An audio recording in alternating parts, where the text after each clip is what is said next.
तो आई सबसे पहले हम अनु दुबे देव के देव महादेव जी के चरण में कोटि कोटि नमन करतानी और साथ ही साथ आप तमाम शिव भक्त के हार्दिक अभिनंदन करतानी। आज बड़ा ही खुशी के बात बा, बड़ा ही सौभाग्य के बात बा कि हमरा शिव विवाह कथा कहे के आ कुछ गावे के मौका मिलल बा। शिव विवाह यानी भगवान भोले शंकर के बियाह। शिव मतलब सृष्टि, शिव में ही सृष्टि समाइल बा। तब भक्त लोग जे भी शिव के गुणगान करेला, शिव के ध्यान करेला, शिव के कथा सुनेला, ओकर ए सृष्टि से ए दुनिया से उद्धार हो जाला, ओकरा तृप्ति मिल जाला। त आए भक्त लोग ए संगीतमय शिव विवाह में हमार जे जे सहयोग कैले बा ओकर पात्र परिचय कराओ तनी। ई संगीतमय शिव विवाह कथा लिखले बानी आदरणीय आर पंकज जी, म्यूजिक से सजौले बानी लवली शर्मा जी, आ ई कथा के रिकॉर्ड कैले बानी आदरणीय कैलाश जी, मैक्स स्टूडियो दिल्ली। सहयोग कैले बानी हमार पापा जी श्री धर्मेंद्र दुबे जी, आ आशीर्वाद बा हमार गुरु जी आदरणीय पंडित रामेश्वर तिवारी जी के। जौना कथा के आप सबके बीच प्रस्तुत कर रहल बा भोजपुरी संगीत के सबसे बड़ कंपनी यानी वेव म्यूजिक कंपनी। तब प्रेम से बोलिए शंकर भगवान की।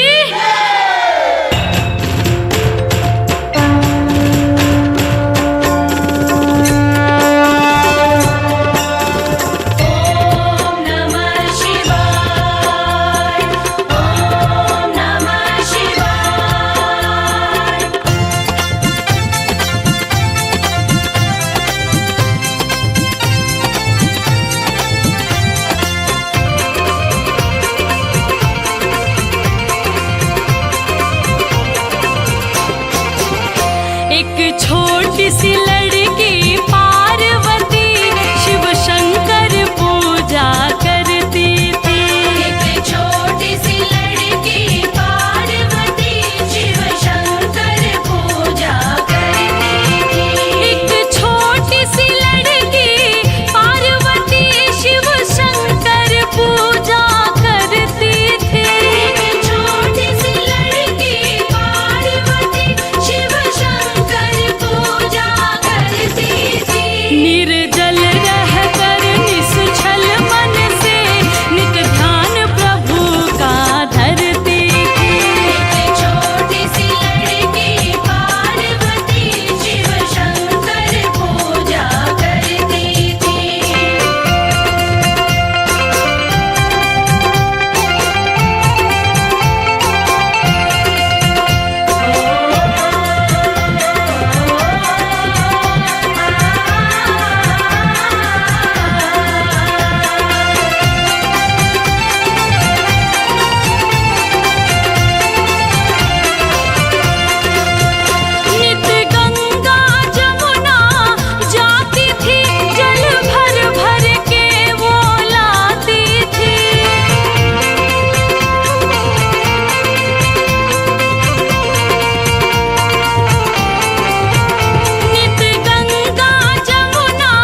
आई भक्त लोग कथा पर चलल जाओ।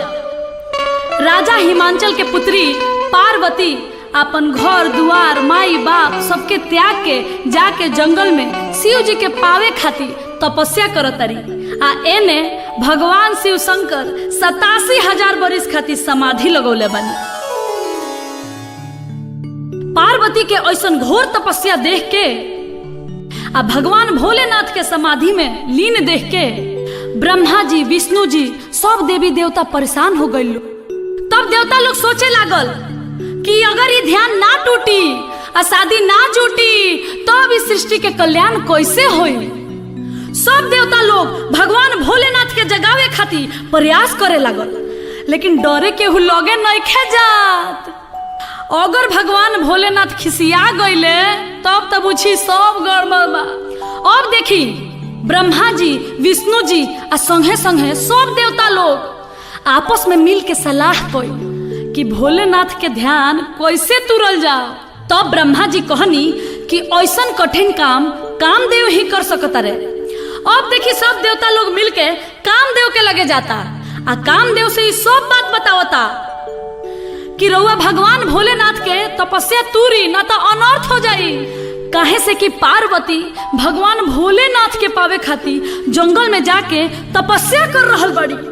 अब देखी भक्त लोग कामदेव भी ई खतरनाक काम करे खातिर तैयार नहीं होत।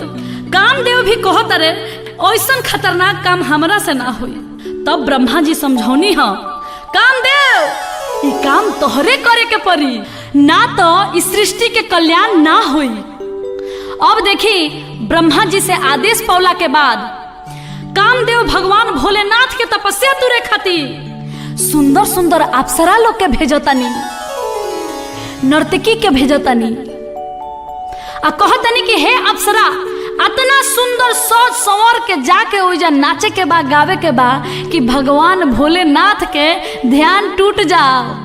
अब देखी अप्सरा लोग सोच संवर के भगवान भोलेनाथ के लगे गइल बा जहां भगवान समाधि लगौले बनी। अप्सरा लोग आपन आपन रूप कला आपन आपन सुंदरता आपन आपन मोहनी मंत्र से भगवान भोलेनाथ के जगावे की कोशिश करता, लेकिन भगवान भोलेनाथ टॉस से मौस नहीं होत। सारा अप्सरा लोग के बुद्धि फेल हो गइल बा। अप्सरा लोग कहता कि अरे बाप रे बाप ये देव हवे कि पत्थर हवे।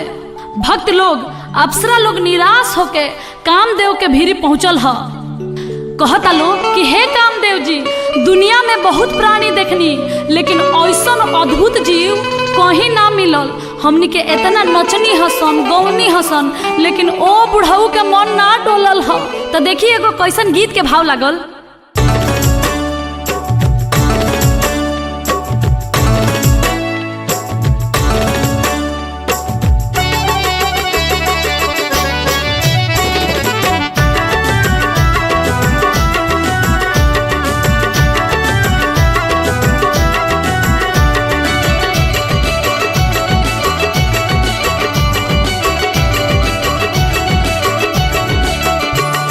जगाए हारी हो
भगवान भोलेनाथ के सब केहू जगा के हार गइल बा, तबो भगवान भोलेनाथ नइखी जागत। अब खुद कामदेव ही भगवान भोलेनाथ के जगावे खातिर चल देले बानी। कामदेव के आगमन होते ही बसंत ऋतु छा गई, चारों तरफ फूल फुला गई, नजारा मन के बहुत भावे लागल। तबो भगवान भोलेनाथ नइखी जागत।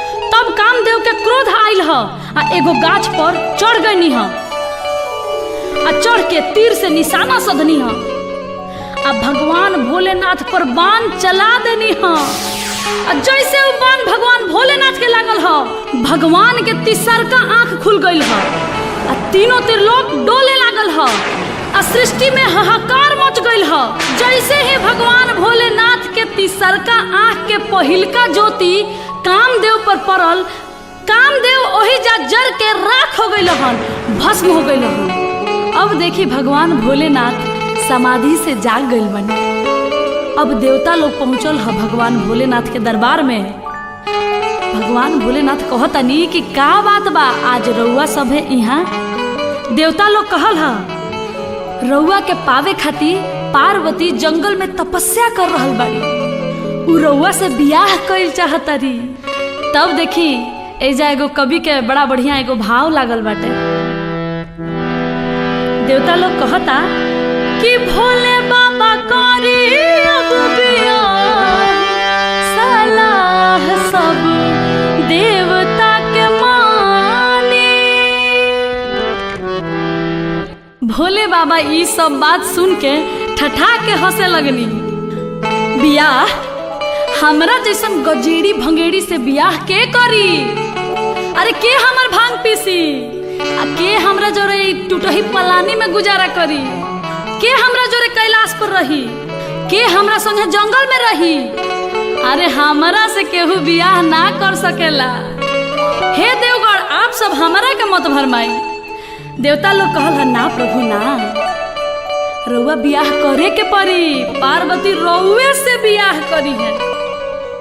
भगवान भोलेनाथ के देवता लोग के बात पर भरोसा ना भइल। तब भगवान भोलेनाथ सप्त ऋषि लोग के बोलौले आ कहतनी हमरा खातिर पार्वती जी जंगल में जाके तपस्या करतारी, तनी जाके तू लोगिन पता कर लोगिन तो कि सही में उ हमरा के चाहतारी कि ना। आ जाके उजा हमार जेतना शिकायत बा सब जाके उजा कह देवे के बा, कैसहू हमार बियाह काट देवे के बा। सप्तऋषि लोग महादेव के आज्ञा पावते ही कहता कि जैसन राउर इच्छा महादेव, हमनी के उहे करब सर जौन रउआ चाहता नहीं। तो देखी बियाह कटवा यही बेरा ना, ओहू बेरा बियाह कटवा रहे लोग। आ बियाह कटवा लोग चल दिले बा बियाह काटे खातिर। आ सप्तऋषि लोग जंगल में जाता जहाँ पार्वती जी तपस्या कर रहल बाड़ी। अरे जेकरा खातिर धरलू धयनवा, आ लगनवा तोहरो लागल, अब बड़े हो राम। ए गौरा, तू जेकरा खातिर तपस्या करत रू जाना तारू के हउए? पागल हउए पागल। अरे ओकरा रहे के घर नहीं खे, पहने के बस्तर नहीं खे, छानी छपर नहीं खे, उ तो खुदे पतई चबावेले, तो तारा के का खियाई है? गौरा, ए गौरा, अलग जाए भगिया में अगिया, ए लग जाए भगिया में अगिया, साजनवा तोहरो पागल बड़े हो राम, और भंगिया तोहरो पागल बड़े हो राम। जेकरा खातिर धरलू धयनवा, लगनवा तोहरो लागल बड़े हो राम। जेकरा खातिर धरलू धयनवा, लगनवा गौरा लागल बड़े हो राम। लाग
तब तीसरकू जना आगे आवता रे, हटो लोगिन, ई काम तारा लोगिन से ना होई, ई हम ही करम। तब देखी तीसरकू जना का कहता रे कि पार्वती आँख खोलो, आँख, ना तो तहार जिंदगी नरक हो जाई, नरक। आ का उ बौराह के फेरा में पड़ल बाड़ू।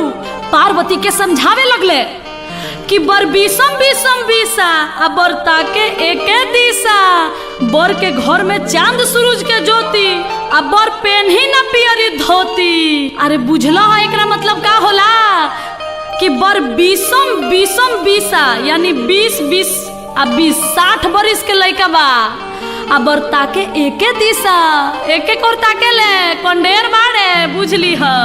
आ बर के घर में चांद सूरज के ज्योति, डायरेक्ट सूरज भगवान के ज्योति आवेला, घर दुआर नहीं खे, पर्वत पहाड़ पर रह के पड़ी। आ बर के घर में चांद सूरज के ज्योति, आ बर पेन्ही ना पियरी धोती, बर पियरी धोती ना पहनी है, और उनका डरे से बुझा कि मिर्गा छला ह। अरे समझ लू गौरा, अरे तू राजा महाराजा के बेटी हो, तू कोनो राजकुमार से बियाह कर तू, आ का है बुढ़ऊ के फेरा में पड़ल बाड़ू। ई सब सुनला के बाद गौरा जी से बर्दाश्त ना भइल शंकर जी के शिकायत। तब कहतरी कि सुनी सभे मुनि, रउआ सबके इज्जदाल ना गली, रउआ सब टरी आ अपन अपन घर धरी। हम करब उहे गजेड़िए से बियाह, उहे जोगिया से बियाह करब।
सब सुनला के बाद सब ऋषि लोग बूझ गइल कि ई बियाह हमनी से त ना कटी।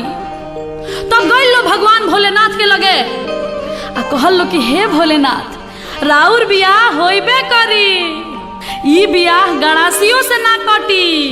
काहे से कि पार्वती रउआ के मन ही मन में अपन स्वामी मान लेले बड़ी। तब भगवान भोलेनाथ कहीं आए, ऐसा बात है तब मुझे स्वयं परीक्षा लेना पड़ेगा। अब देखी भगवान की लीला, भगवान स्वयं परीक्षा लेवे खातिर चल देले बानी। आ देखी कोइसन भेष बनले बानी, आए रे दादा कितना निमन लागता। देखी देखी आज जोगी के भेष दा के भगवान भोलेनाथ पार्वती जी के परीक्षा लेवे खातिर स्वयं जंगल में चल देले बानी। आई जाएगो गीत के भाव बा,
के भेष में भगवान भोलेनाथ पार्वती के केतनो समझावतानी, लेकिन पार्वती अपन आंख नहीं खोलत। तब पार्वती जी कली है कि हे महाराज, हम जकरा खाती तपस्या कर रहल बनी, जकरा के हम सच्चा दिल से चाहतनी, उ हमरा सामने आई तबे हम अपन आँख खोलें। पार्वती के वचन सुन के भगवान भोलेनाथ भाव विभोर हो गई है। तब कहतनी देवी आँख खोला, तू जकरा के चाहतारू उ तेरा सामने साक्षात खड़ा बा।